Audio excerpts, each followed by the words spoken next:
Those gaps he's talking about are the ones from each lane as he's in front, so we'll see what happens. 5 laps.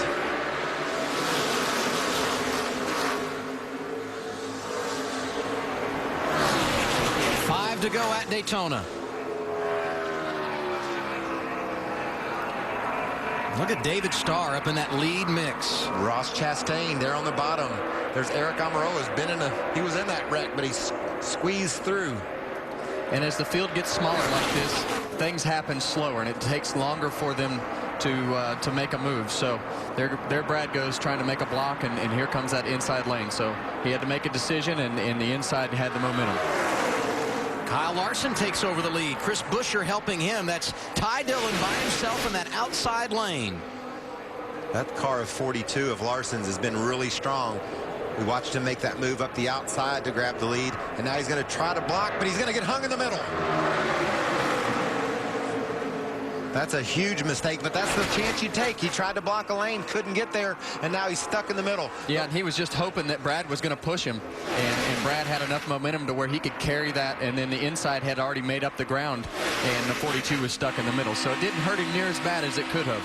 Yeah, because there's not that many cars, and somebody had to get behind him push him. He made his way back to the front. Look at that shot he gets from Ryan Reed. David Starr up the middle to help Brad Keselowski. How spectacular would it be if David Starr won this thing? They are 3 wide for the 3rd position, and side by side for the lead, Kyle Larson to the outside of Brad Keselowski. Did you say that you'd like to see an underdog win this race, Mr. Harvick? I think you might have a shot at getting your wish. This is a great battle to the checkered. Coming back to 3 to go. That lap, it was Brad Keselowski by a nose.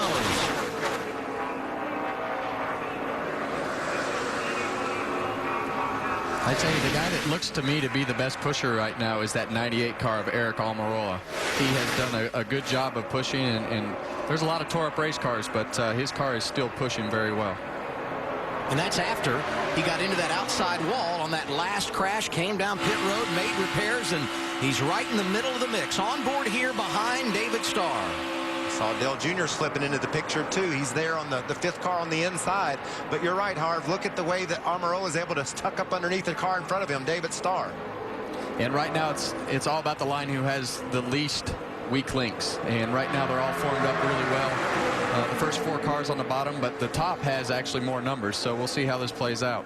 2 laps to go, and the last 2 times as they entered the tri-oval, I thought Larson was going to make it happen, but each time at the start-finish line, it was Brad Keselowski leading, and now Larson dropping off in that outside lane. Almirola decided he was going to make his way around David Starr. I think he figured Starr was that weak link. If he could get around him, get up to Larson's bumper and do that same pushing, those 2 strong cars might fight to the front. They're going to have a run. It's just going to matter. It's going to be a matter of how it all times out. You can see the 98 car is up against the bumper, and oh boy. Chris Buescher slides right. They're 3 wide behind him. Brad Keselowski, the leader, coming back to the white flag. The next flag ends it. If there's a caution now, the race is over. Almirola's pushing hard on Larson. Larson sideways into the wall. There he goes. That's that same wall. Will they let him race back? No caution yet. Sparks for Eric Almirola. He's got a flat tire, I'm afraid. Brad is way out there. If any of these guys get a good run, Brad is in trouble here. The track is clear, and they're going to race back to the checkered flag. We talked about And here comes Ryan Reed to the inside. Team Penske, Jack Roush, they've never won here in the Xfinity Series. 1, 2, 3. They're all 4 to the front.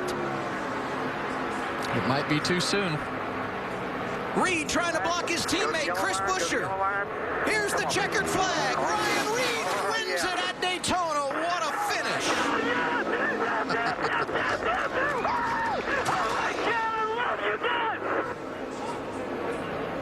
That is unbelievable. And that is what super speedway racing is all about.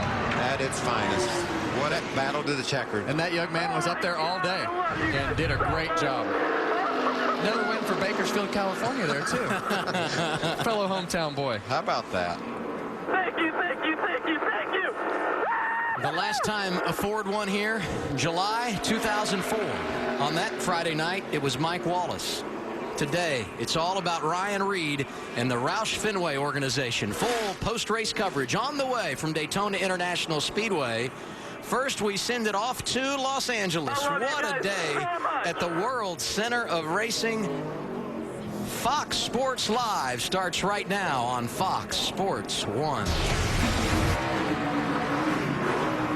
Thank you, guys. Back live at Daytona, and this celebration may last for a good while. 5th time we've had a first-time winner here at Daytona. Oh, it feels so good, huh?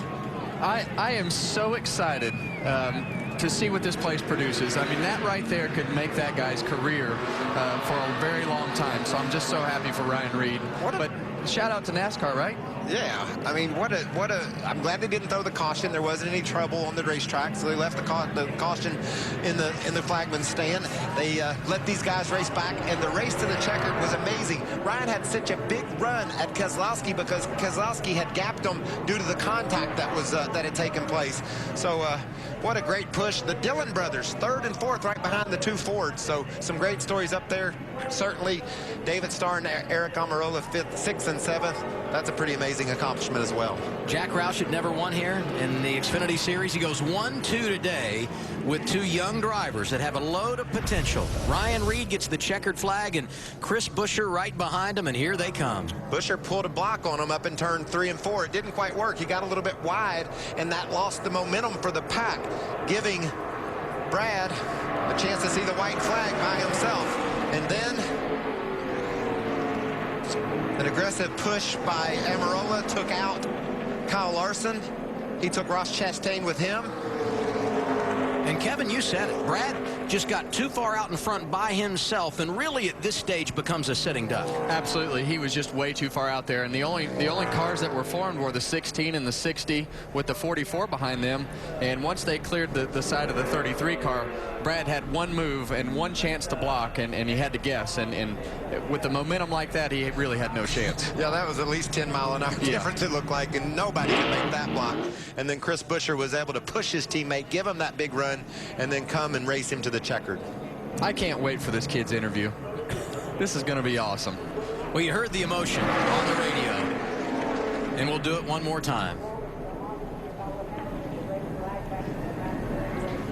And there's Chris Buescher, who helped him to the checkered flag. Great to see. Let's